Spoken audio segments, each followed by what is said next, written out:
Fala, leitores da Bíblia.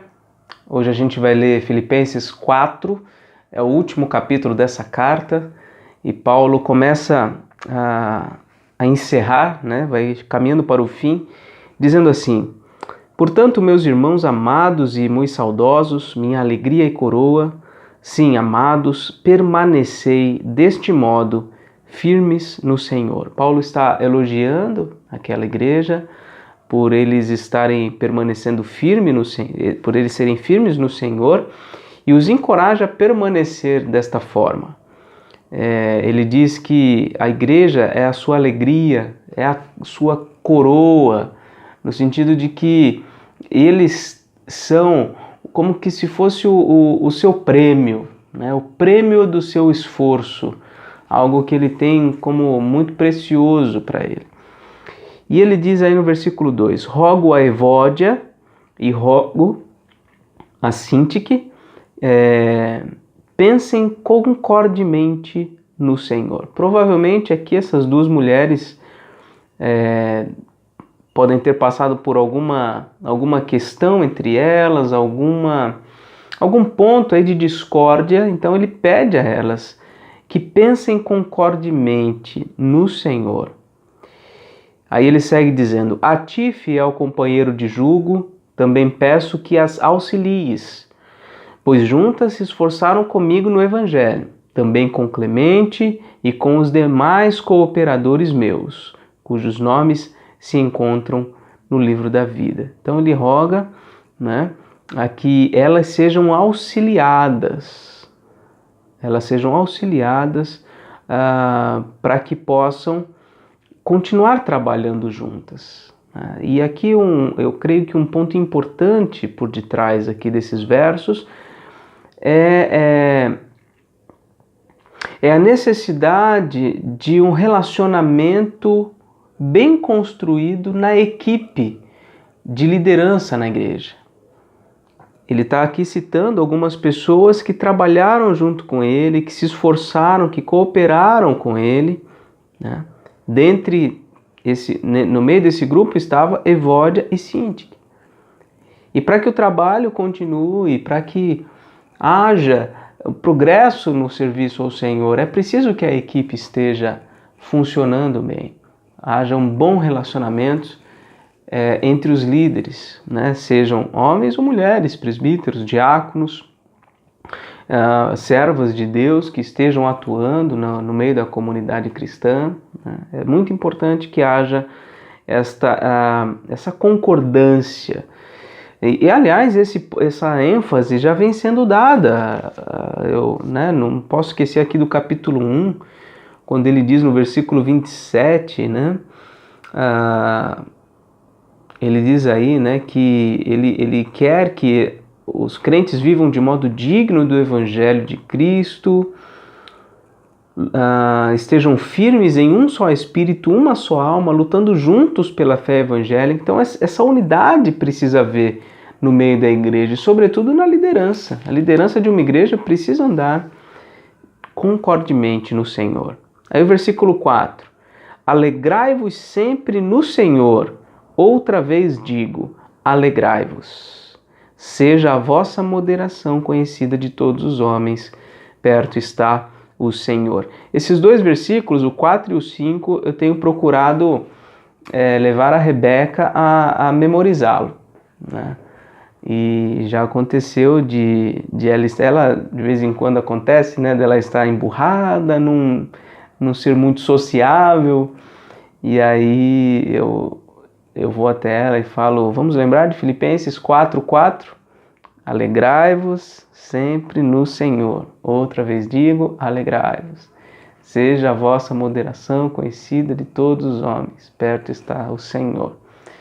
Então, e uma outra coisa que eu faço com ela às vezes, quando ela está meio emburrada e não dá para recitar os versículos, eu falo no ouvidinho dela uma frase que o seu Job costuma falar quando ele me liga. Ele antes de falar alô, ele diz, Jesus é a nossa alegria. E de fato Jesus é a nossa alegria. Então quando ela está meio emburradinha, eu vou até ela e falo, Jesus é a nossa alegria. E aí ela já vai e dá um sorriso. Isso quando eu alcanço meu objetivo. Quando não, ela às vezes continua meio emburradinha. Mas enfim, é coisa que a gente precisa ter paciência também com os nossos filhos. Não é tão simples assim, mas a gente precisa ter paciência, né? Então esse é um versículo importante aí, um mandamento de Deus, do Senhor aqui, dado pelo apóstolo Paulo. Nós devemos sempre ter alegria, contentamento, satisfação no Senhor. Devemos viver de forma moderada, equilibrada. Isso deve ser conhecido pelos homens. Diante do contexto, talvez aqui a questão do equilíbrio, da moderação esteja ligada ao modo como nós nos posicionamos em relação às questões. Porque muitas vezes nós somos muito enfáticos na nossa posição e não aceitamos uma posição contrária àquilo que nós estamos propondo. Talvez tenha acontecido algo assim entre Evódia e Sintique, e aí Paulo chama elas a pensarem concordemente no Senhor, ou seja, voltarem à moderação, ao equilíbrio, para que possam compreender uma a outra, para que possam ter um relacionamento saudável, né? E ele coloca, né, perto está o Senhor, no sentido de que o Senhor está presente no nosso meio. Ele é o nosso Senhor. Ele é quem deve governar os nossos caminhos, e não nós mesmos, né? Ele é quem está coordenando todas as coisas. A gente deve ter consciência disso para a gente não entrar em algumas brigas. Deixar que Deus está no controle das coisas e Ele haverá de dar o melhor encaminhamento, melhor até do que nós mesmos, a cada uma das situações. E aí vem os clássicos versículos aqui, né? 6 e 7. Não andeis ansiosos de coisa alguma, em tudo, porém, sejam conhecidas diante de Deus as vossas petições, pela oração e pela súplica, com ações de graças. E a paz de Deus, que excede todo entendimento, guardará o vosso coração e a vossa mente em Cristo Jesus. Então, talvez um dos pontos que estejam também associados à discórdia entre Evódia e Sintique seja a questão da ansiedade, né? Aliás, a ansiedade é um problema gravíssimo que acomete a todos, indistintamente, não cristãos e cristãos também. Como lidar com a ansiedade? Primeiro ele coloca aí, não andeis ansiosos de coisa alguma, ou seja, se há um mandamento para não andar ansioso, significa que estar ansioso, ser ansioso, é um pecado. Deus não quer que nós andemos ansiosos. O próprio Senhor Jesus Cristo disse, né? Não andeis preocupados com o que vestir, o que comer e etc. Vocês não vão acrescentar nem um segundo na vida de vocês com toda essa preocupação, com toda essa ansiedade. Então, busquem em primeiro lugar o reino de Deus, a sua justiça, e as demais coisas serão acrescentadas. Então, ansiedade é uma coisa que nós naturalmente desenvolvemos, mas que nós devemos combater na nossa vida, porque é pecado. É pecado. Deus não se agrada de um coração ansioso, mas sim de um coração humilde, um coração manso, um coração dependente dele. Porque a ansiedade é o esforço mental interno, né, de tomar as rédeas das situações, de querer que as coisas aconteçam no seu ritmo, do seu jeito. Isso é ansiedade. E o contrário disso é um senso de dependência, humildade, mansidão diante de Deus, né? Então, não andeis ansiosos de coisa alguma. Como é que a gente combate a ansiedade? Então ele diz, em tudo, porém, sejam conhecidas diante de Deus as vossas petições, pela oração e pela súplica com ações de graças. Não vou me delongar aqui, mas duas coisas, oração e ação de graças. Nós temos que desenvolver na nossa vida uma vida de oração, colocando diante dele as nossas petições, as nossas súplicas, colocando tudo que está no nosso coração diante do Senhor e descansando nele. Essa é a oração. E por outro lado, a ação de graças. Precisamos desenvolver em nós um coração agradecido, um coração satisfeito com aquilo que se tem, com aquilo que se vive, né? Nós nos ansiamos, por quê? Porque por causa das coisas que nós estamos vivendo que não nos estão agradando. Essas coisas não nos agradam. Então a gente fica preocupado, fica ansioso para mudar essa situação. Como é que a gente corrige isso? Com o coração agradecido, tendo gratidão no coração. E ele ainda diz, né? Dessa forma, a paz de Deus, o que um coração ansioso precisa é de paz.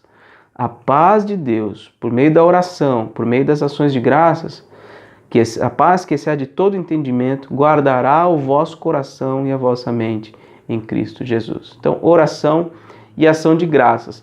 E o que mais? Do versículo 8, no versículo 8 a gente vê mais uma coisa.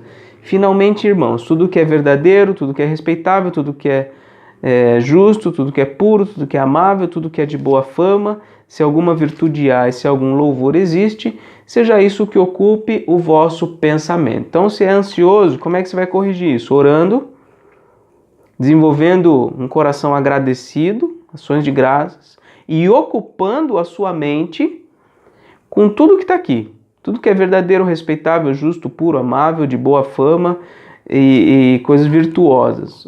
Ocupe a tua mente com coisas que vão realmente trazer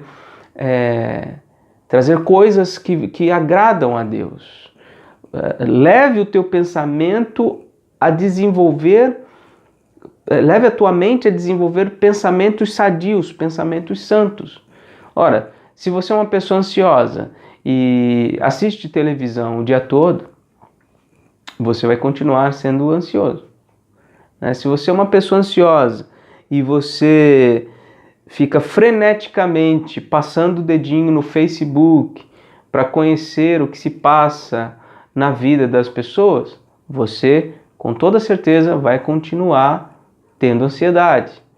Se você é uma pessoa ansiosa, está constantemente, atrás de informação, atrás de coisas fúteis na vida, você continuará ansioso. Agora, se você tem ansiedade, mas você procura ocupar o seu tempo lendo as Escrituras, meditando nas Escrituras, ou lendo um livro que possa te trazer ensinamentos construtivos, ou lendo a respeito de assuntos importantes para o desenvolvimento da tua profissão, ou então investindo o seu tempo para fazer exercícios físicos, ou melhor ainda, investindo o seu tempo para estar com pessoas, ser útil na vida das pessoas, servindo elas, ajudando elas de alguma forma, você vai estar interrompendo o processo de crescimento da ansiedade no teu coração, porque você estará ocupando a tua mente com coisas boas, coisas respeitáveis, coisas justas, coisas puras, coisas de boa fama, né? Então é isso, a terceira coisa. E a outra coisa no versículo 9, o que aprendestes e recebestes e ouvistes e vistes em mim, isso praticai, e o Deus da paz será convosco. Então, a quarta coisa é a prática daquilo que se aprende, daquilo que se recebe, que se ouve, que se vê na vida dos servos de Deus. Coloque em prática essas coisas. Então, oração, ação de graças,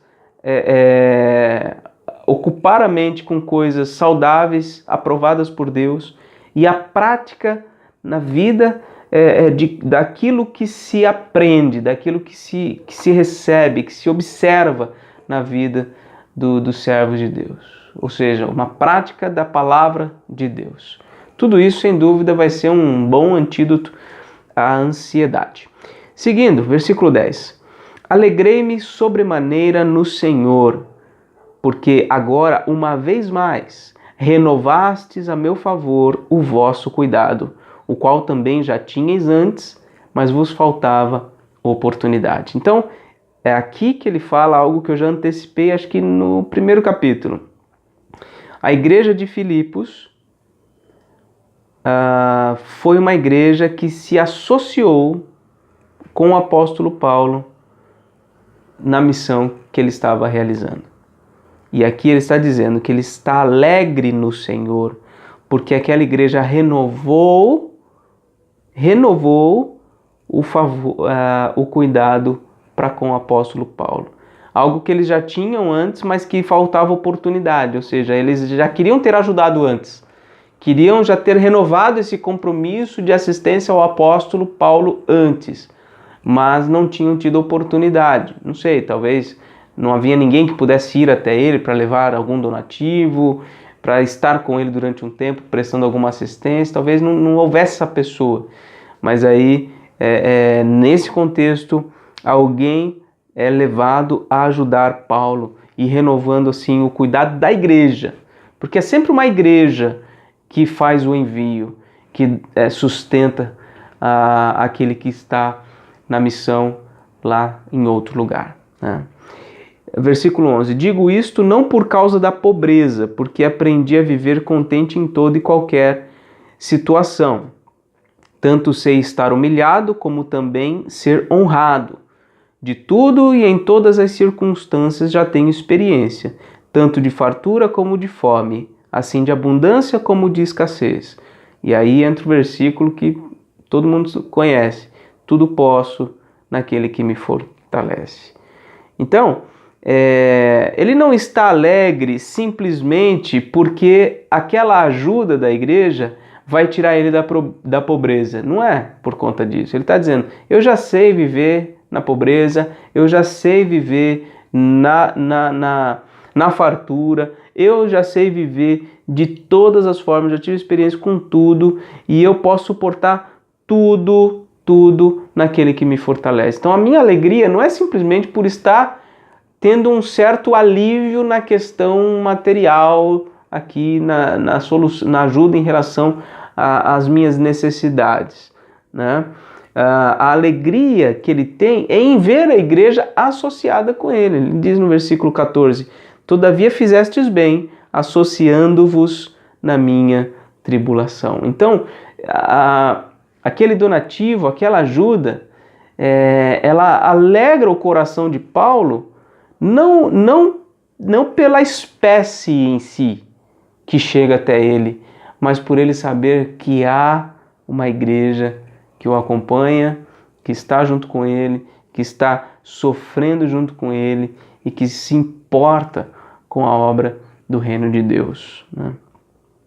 Versículo 15. E sabeis também vós, ó Filipenses, que no início do Evangelho, quando parti da Macedônia, nenhuma igreja se associou comigo no tocante a dar e receber, senão unicamente vós outros. Olha o que ele está dizendo. Quando eu saí lá da Macedônia para seguir adiante, a única igreja que se associou comigo foi a igreja de vocês. Foi a igreja da cidade de Filipos. Só eles. Nenhuma outra igreja se associou com o apóstolo Paulo. Aliás, tem um país hoje que se chama Macedônia na Europa. E Macedônia é um dos países que hoje não tem nenhuma igreja evangélica reformada, nenhum missionário trabalhando especificamente lá. Eu confesso que eu não sou muito bom nem de história nem de geografia. Não sei se a Macedônia desse contexto aqui de Paulo é exatamente a Macedônia que está lá hoje. Eu tenho a impressão que não. Ou talvez um pedaço. Teve muitas daquelas guerras e tudo mais que mudou um pouco a geografia. Mas é apenas um dado para você saber. Tem alguns países na Europa que hoje não tem uma igreja reformada, uma igreja bíblica, não tem um trabalho missionário local, no intuito de trazer pessoas ao conhecimento do Evangelho. Não tem. Esse é um motivo de oração hoje pela Macedônia. Então ele está dizendo que quando ele partiu da Macedônia para outros cantos, nenhuma igreja se associou, mas só a igreja de Filipos. Versículo 16, porque até para Tessalônica mandastes não só uma vez, mas duas, o bastante para as minhas necessidades. Então Paulo estava em Tessalônica e eles mandaram 2 vezes o que era suficiente para o sustento de Paulo lá como missionário. Versículo 17. Não que eu procure o donativo, mas o que realmente me interessa é o fruto que aumente o vosso crédito. Olha só, ele está falando, eu não estou tão interessado assim com aquilo que chega de vocês para mim. Mas é que quanto mais vocês enviam, quanto mais comprometidos vocês são, maior é o crédito de vocês. Ou seja, vocês ganham mais em me ajudar do que eu mesmo. E essa é a verdade, viu? Diversas histórias missionárias que eu já ouvi, inclusive a igreja de Praia Grande já experimentou isto, né? Quando se investe em missões, a igreja é abençoada. Quando se investe em missionários, a igreja é abençoada. E é isso que o apóstolo Paulo está dizendo aqui. Quando vocês se associam comigo, eu não estou me importando tanto assim com o donativo. O que realmente me interessa é que vocês estão tendo o crédito de vocês aumentado. Em outras palavras, vocês estão sendo abençoados. Mais até do que eu mesmo. Vocês estão sendo abençoados e é realmente isso que eu quero que aconteça. Que a igreja cresça, que a igreja seja abençoada. E aí versículo 18. Recebi tudo e tenho abundância. Estou suprido, desde que Epafrodito me passou às mãos o que me veio da vossa parte, como aroma suave, como sacrifício aceitável e aprazível a Deus. Veja, um sacrifício, tal aqui em termos semelhantes àqueles do Antigo Testamento, mas agora em forma de donativos que chegam ao apóstolo Paulo. Coisas que aquela igreja ofereceu a Deus enviando para o apóstolo Paulo. E o meu Deus, versículo 19, segundo a sua riqueza em glória, há de suprir em Cristo Jesus cada uma de vossas necessidades. Essa é a certeza.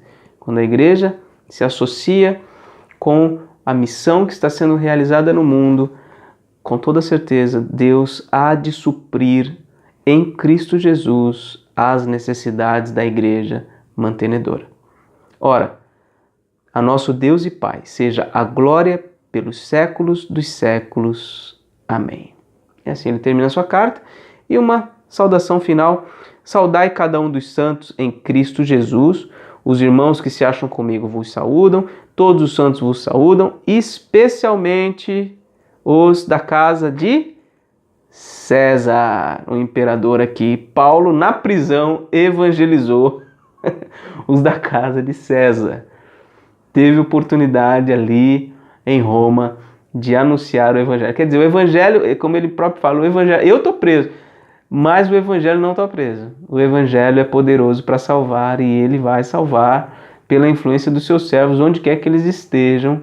O evangelho vai continuar produzindo os frutos que Deus quer produzir. E até esses, os da casa de César, saúdam a igreja de Filipos por meio dessa carta. E ele encerra então: a graça do Senhor Jesus Cristo seja com o vosso espírito.